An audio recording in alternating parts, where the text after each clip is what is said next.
Welcome back, everybody, to another episode on the HermitCraft server. So I am still here trying to make some librarians. I've made, oh, this one that we need.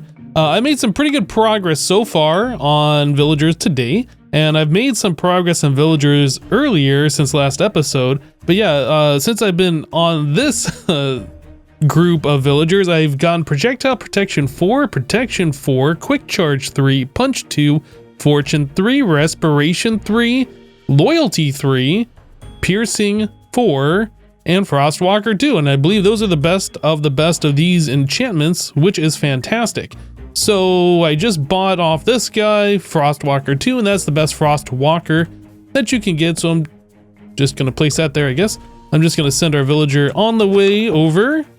So I've been trying to do a new system here where I follow the villager, make sure it goes into the right hole, and then I change the rail track up here so I don't have to worry about that every single time. So we just get rid of that, get rid of that. Oh, I don't have inventory space. Oh no, too many enchantments in my inventory. Let me just go ahead and toss these. I've been trying to figure out what I want to do with these enchanted books that I've been buying, but honestly, I guess just tossing them on the ground is fine for now, since we can always get new ones for the low price of 1 emerald and 1 book off each one of these villagers in the future, right? So not a lot of reason to like store them. Okay, so this one was Frostwalker 2. Frostwalker 2, we give it a workstation, gets little particles, go under here, pop it out of the minecart, and we are good to go, ready for the next one. So if I took a look over at my list, looks like we have 1, 2, 3, 4, 5, 6, 7, 8, 9 enchantments remaining. So yeah, Depth Strider, Curse of Binding, Sweeping Edge 3, Power 5, Multi-Shot, Sharpness 5, Flame, Luck of the Sea 3, Unbreaking 3, Curse of Vanishing, Thorns 3, Channeling, Knockback 2, Bane of Arthropods 5, Projectile Protection 4, and then the other ones that we have collected today, Frostwalker 2, the Loyalty 3, Piercing 4, Respiration 3, Fortune 3, Punch 2, Quick Charge 3, and Protection 4. Yes, so we are doing really good here. I think I probably have, I don't know, 4 more villagers or so over here left to go. And yeah, I think I still have like 8 more of the enchanted books to go. So I'm just going to go ahead and continue on with this and hopefully get those busted out real quick. All right, so the last of the villagers are done now. So we got a Riptide 3, a Lure 3, and a Blast Protection 4 as our final enchanted villagers, or I guess the final librarians that have the enchanted books. We are currently missing Efficiency 5, Feather Falling 4, Fire Protection 4, Impaling 5, Smite 5, and Soul Speed 3. Those are the last 6 enchantments that we need. Mending, I actually got on my Infinity Villager. I was trying to buy glass from them, and I leveled this guy up. He's up to expert now, and had mending as the next available unlock, right? So we were able to double up on this guy. And when we get the next 6 villagers in here, we'll have 3 spots available at the very end over here, which I'm not sure what we're going to put in there. Maybe some more masons or maybe some more farmers. I don't know. We don't actually have to have all the spots filled, I guess, but we will have 3 spots available on that side. So yeah, this is looking pretty good. We have 2 full sections, or I guess 2 full sides done. Half of 2 different sections done, 100%. We still got to fill up a few more villagers. So 6 more of the librarians. And then I think I wanted to get a bunch more masons on this side, right? We have a lot of spots available. I don't even remember how many that was, like 9 or 10 over there. So yeah, that's something else that we can work on in the future, but for now, I think I'm tired of dealing with villagers. So now that we are essentially finished with our trading hall over here, I was kind of thinking of other things that we should do to make our life easier here on the HermitCraft server. We didn't really have a way to get all these different enchanted books previously, and now we do.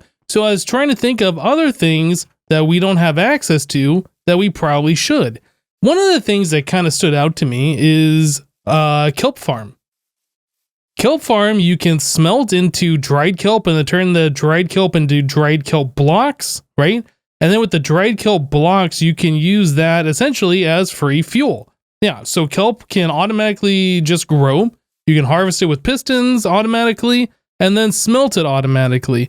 The only part of that that really isn't completely automatic is taking the dried kelp, converting it into the dried kelp blocks, and then putting that back into the furnaces to keep the process going.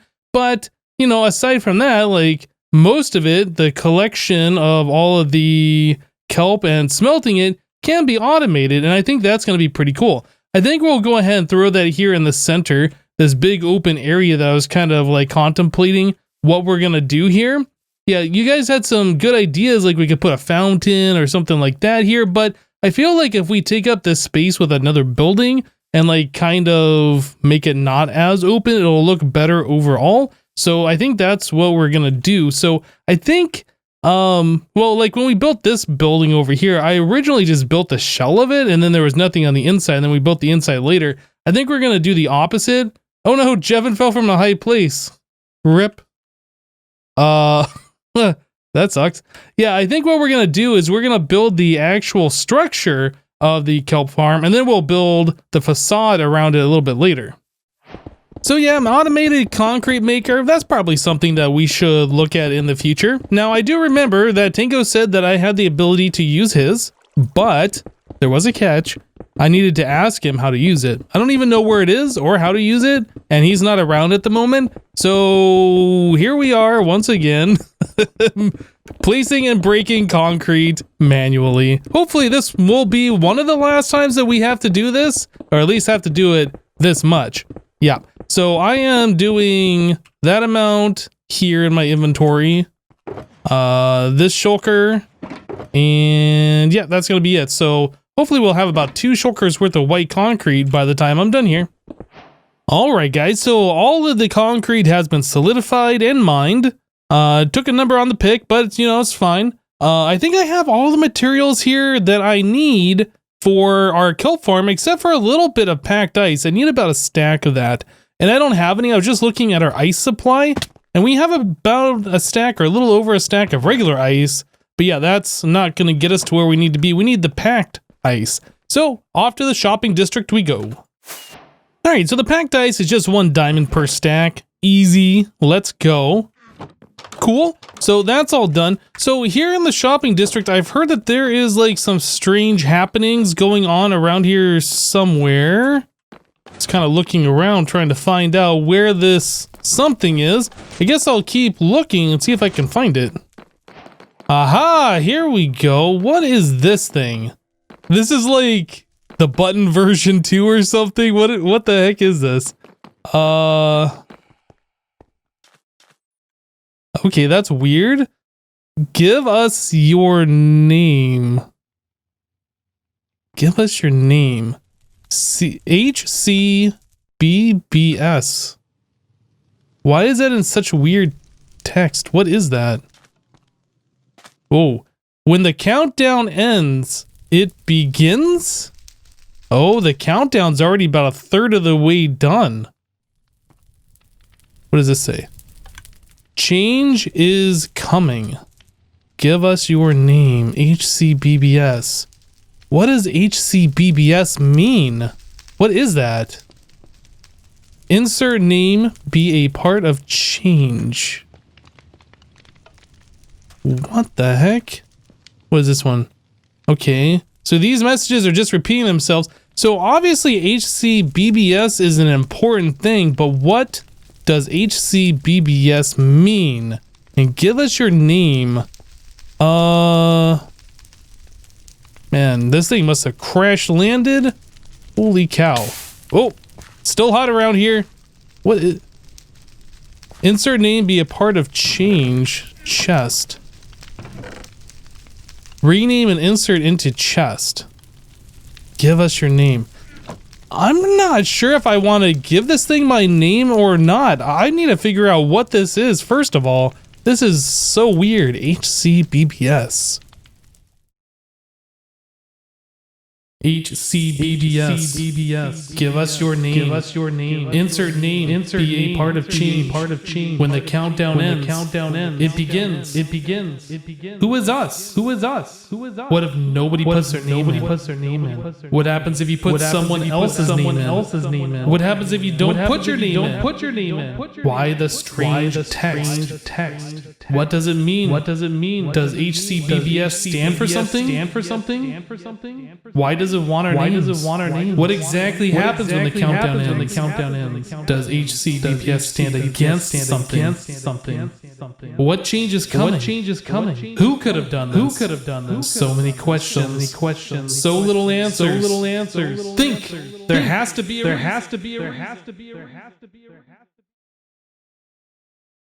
Guys, I have been on this now for days, literal days, trying to figure out what this even means. HCBBS. I've taken time here and I've wrote down some notes, and I think I have a pretty good idea of what this is, but you guys need to follow along with me so we're all on the same page. All right? So HCBBS, we're going to start on the H. So H is the 8th letter of the alphabet, right? Okay. What has 8 letters in their name? Enderman. Okay. So where do Endermen live? In the end. So this right now, just the very first letter is extremely ominous for HCBBS. All right. So let's move on to the next letter. C is the 3rd letter of the alphabet. All right. A triangle has 3 sides. Illuminati confirmed, obviously. Obviously Illuminati, okay? So we have the end and we have Illuminati confirmed. All right, so moving on to the B. B is the 2nd letter of the alphabet. There are 2 B's in HCBBS. What else has 2? Minecraft day and night cycles. So we have 1 B for day, 1 B for night. All right, we're going to move on to the very last letter here, S. S is the 19th letter of the alphabet. So 1 plus 9 is 10. The 10th letter of the alphabet is J. Jevin Smells. Got him!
All right, guys, so we have this crazy contraption all built and ready to go, and this farm, while it doesn't really look like much from the outside, is actually pretty functional. Let's take a tour of the inside. You guys saw how it was all built, but yeah, we have, what is this, 1, 2, 3, 4 times 2, 8 sections of Kelp Farm. Yeah, we have a lot of potential kelp being made here, which is going to be great. So all the kelp automatically gets harvested by these pistons when it grows up in front of the observer. The pistons push out forward. The kelp should fly up to the top here in the water, move forward, and then kind of be stuck in the air between the water and the glass panes, fall down into these water streams that are running below the floor here, and then all gather together and go up this tube. You can see right there we have a bunch of kelp just kind of bobbing on the top of the water.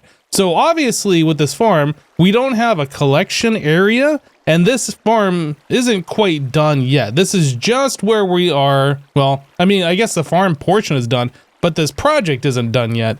Yeah, so the kelp is automatically being harvested. It's automatically being collected. There are some issues, like sometimes kelp gets stuck. Not really a big deal, like this is all free and we're just going to be getting this for forever, right? So I don't really care if there's a little bit of loss here and there. It's not really that big of a deal. But yeah, another portion of this project, I definitely want to have a collection area where this kelp can go so we can store it, or immediately just smelt it into the dried kelp, right? So that'll be something else that we do probably next episode or sometime in the near future. I don't want these items collecting for forever and just building up, causing lag, right? So up here at the top of the farm, you can see where all the kelp is just kind of shooting up out of the bubble column, which is kind of amusing watching it fly up and then stack back down again. Yeah, we will be doing something with this in the future, whether that's just storing the kelp or taking the kelp, putting it through a furnace and turning it into dried kelp. Either way, we definitely need to do something with it so the items aren't just collecting up here, gathering, and just causing excessive amounts of lag. But yeah, just in the short amount of time that I've been here, I've already collected like just over 3 stacks of the kelp, which is pretty awesome. Yeah, this farm is going to be doing a lot of work in exactly what I needed to do. Yeah, we need to put a facade around this building. We need it to actually look like something. Right now it's pretty ugly, just a big white box.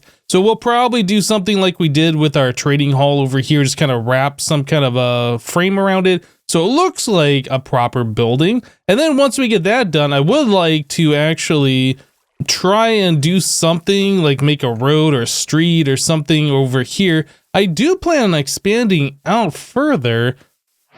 So yeah, first things first, let's get this section done, and then we can figure out exactly what we want to do and how we want everything laid out for the future.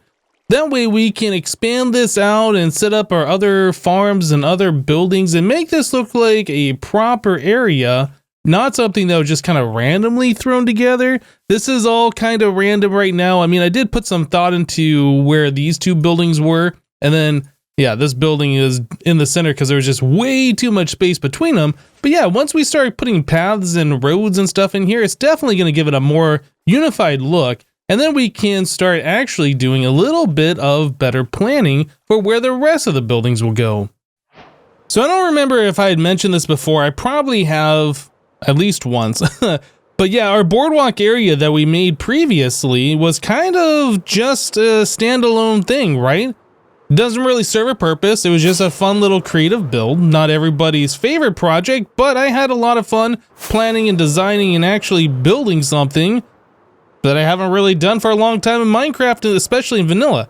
But anyway, now that we have this thing here, this kind of is its own little island, I would like to eventually connect it up through this area and all the way over into our expanding, well, eventually what I'd like to consider a city. We'll see how this all turns out. But yeah, the more buildings that we add over here, the better infrastructure that we have is definitely going to look a lot nicer. And having like this connected by roads all the way over to our boardwalk area, yeah, I think that's going to look pretty cool. But anyway, guys, that is going to do it for this episode of HermitCraft. Let me know what you guys think HCBBS actually is in the comments down below. Let me know what your thoughts are on our kelp farm. It's probably not the most efficient design that you can do for farming that kind of stuff. I know people probably do like flying machines and whatever else, but I'm not really into that kind of farming style. But anyway, that's it for today. Thank you guys for watching. Remember to leave a like on this episode if you liked it, and we'll see you next time. Bye-bye.